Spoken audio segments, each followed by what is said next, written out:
Hello everyone! Dans cette vidéo, nous allons parler du temps. Avant de commencer, petite question pour vous. Combien y a-t-il de temps en anglais? Avant que vous partiez dans beaucoup de suggestions, je vais rompre le suspense. Il y en a deux. Le présent et le passé. Donc, nous allons revenir dans cette vidéo sur la construction et l'utilisation de ces deux temps. Tout d'abord, la construction. Le présent simple se construit très facilement en prenant la base verbale et en lui ajoutant soit rien du tout, soit un S à la troisième personne du singulier. Exemple, I love football. Ou alors, he plays football.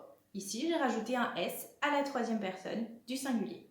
Maintenant, si j'ai envie de rajouter la négation, je vais être obligée d'utiliser un auxiliaire parce que le verbe tout seul ne pourra pas porter la négation. Par contre, si j'ajoute un auxiliaire dans la phrase, il va agir comme un aimant et va dans ce cas-là porter également la personne. Un exemple tout de suite, I don't love football, ou alors he doesn't play football. Ici, le S qui était sur le verbe play, plays, est transféré à l'auxiliaire do. He doesn't play football. Pour la construction du prétérit, très simple également, je vais prendre ma base verbale à laquelle je vais rajouter ed.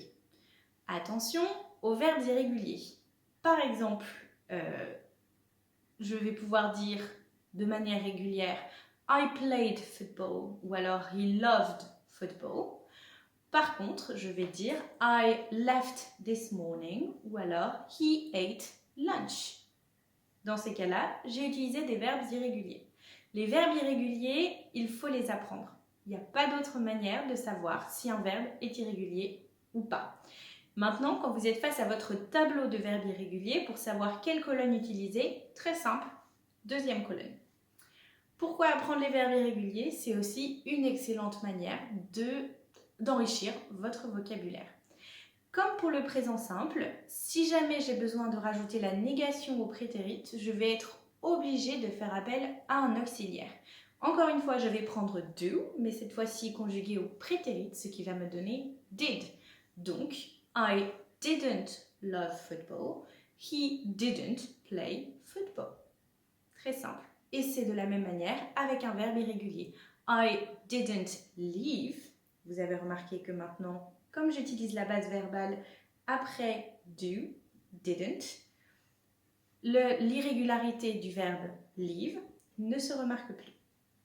En ce qui concerne l'emploi du présent ou du passé, du présent, on va l'utiliser quand ce que je dis et le moment où je le dis sont vrais.